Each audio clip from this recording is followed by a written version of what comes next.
It is flower pots. It is flower pots.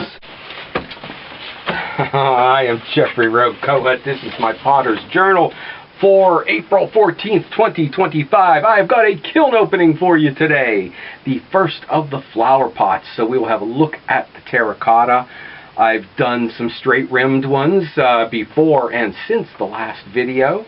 But mostly I've been doing a scallop rim one. That's what we will throw on the wheel. So 2 parts to the video with 5 pounds of clay. I found the 5 pounds easier to throw than the 2, or especially the 1 pound. So if you're trying to learn to throw, okay, a pound or less, that might be what's fighting you. So if you get a little more clay, 1 pound, 2 pounds, 3, okay, maybe you're not ready for the 5 yet. Okay, you can feel what's happening. You can feel, yes, the clay as it moves around, as opposed to little bits like that. And flower pot's a great way to practice. Maybe it doesn't matter, but if you get them right, yes, it does matter. I've seen mine as art. And actually, I always go back into my collection and look at the things I've got. Here is one from a Stonington Garden Pottery. It's marked. There's something else there, too. I can't read. On the bottom, hand thrown on a potter's wheel. And a maker's mark, I'm guessing, LP. And 1 drainage hole on the far side. Now this one, unlike mine, has a bead around the bottom, which you would think would make it smaller, but that's what chipped off. So I don't know if it's just something there that's going to give you problems. Okay, let's see what's in the kiln today and what we can throw on the wheel. 5 pounds.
This is number 10.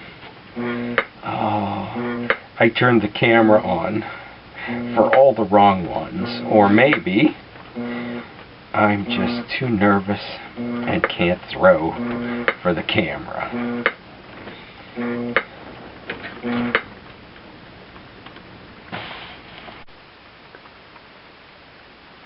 Thinking about this for so long. How nice now to look out here and see them all line up.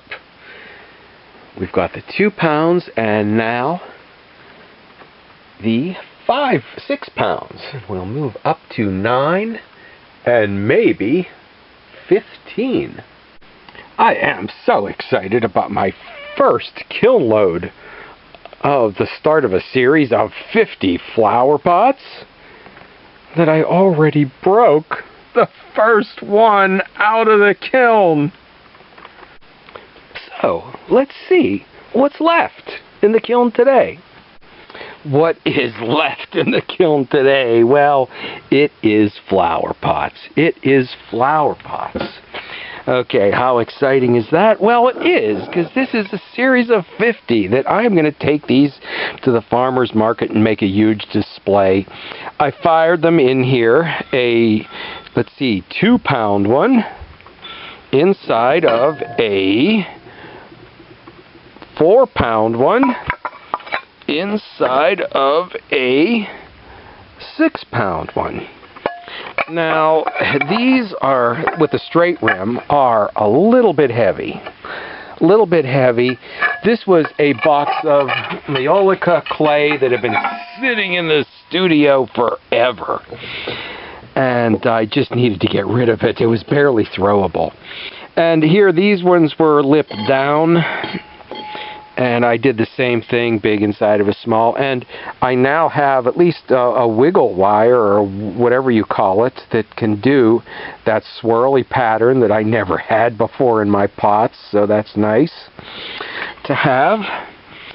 And it looks like I could use more of the 2 pound, more of the smaller pots. Maybe even I need to make some 1 pound ones to fit in here and not waste any space. So the very stiff clay, I made just a straight rim, and then I started doing the series again with 2 pounds with, and I don't think there's many of these in here, with this time a crimped rim, but I did both a crimped and a wavy. And 50 pots, I'm going to take a truckload of these to the farmer's market and make a huge display, thinking that the impact of seeing so many pots will help sell them. Or at least going back to the farmer's market in the spring, and they'll just say, well, the potter's back. Well, the potter will be back, but he'll have something he's never had here before. And the next shelf down, I just checked out Guy Wolf's videos, and I'm thinking, well, he must have a huge gas kiln. And then it wasn't even a large oval electric, but a round oval electrics. I'm guessing probably about 30 or 36 inches across. But if you put one inside the other, I still need to do maybe a 1 pound that'll fit in here. It can be efficient. And I didn't need to put the shelves. I think if I fired the bottom ones like this, and then the next batch like that, and even maybe the next size up. So the question is, how many can you stack until the weight gets to be too much maybe, and you get a warp or a crack or something here. But yeah, Freddie Moretti sent me this wire that did this years ago, and I broke it the first time I used it because the pots were too dry. But I finally realized all I have to do is retie the knot. The brake was on the end. Now I'm hoping that this, I really like the, not so much the or the crimped, but the scalloped, and I'm hoping there's one under here. And yes, there is. So these will be fun when I start getting the bigger ones of these in. I do think I need to make more of the smaller and another size smaller still, so that we make best use of this small, only 17-inch across kiln. But with one inside the other, And the question is too, how far can you go with stacking them like that? So we will find out. There is a series of 50 of them. And to give them a little more strength and durability, I am firing them to cone 1 or 2. I forget. Oh, cone 2. Maybe that's just until I run out of cone 2, and then it'll be back to 1. We've got a sitter cone in here that shuts it off automatically, even though it's called a manual kiln. Okay, so I'm glad to get the first ones out of the kiln. The next we will move up to the 9 pounds. Oh, 10 of them. Okay, I'm not sure I'm ready for that. We will also look at a Benwolf pottery flower pot next week. If you don't know, okay, America's most famous flower pot maker, Guy Wolf. This is his son. I got one when he did a series of 30 different ones every day of the month last year. So I will have his to compare to mine, at least to see size-wise how I've got it, if it's too thick or thin, the walls. But yeah, looking at this, I think I've got mine about right. Okay, so, or maybe we'll get back to the watering can substituting a watering can use for historic jugs. Maybe we'll get back to that. I still have more of those to fire. Stop back and see what's going on in the studio next week.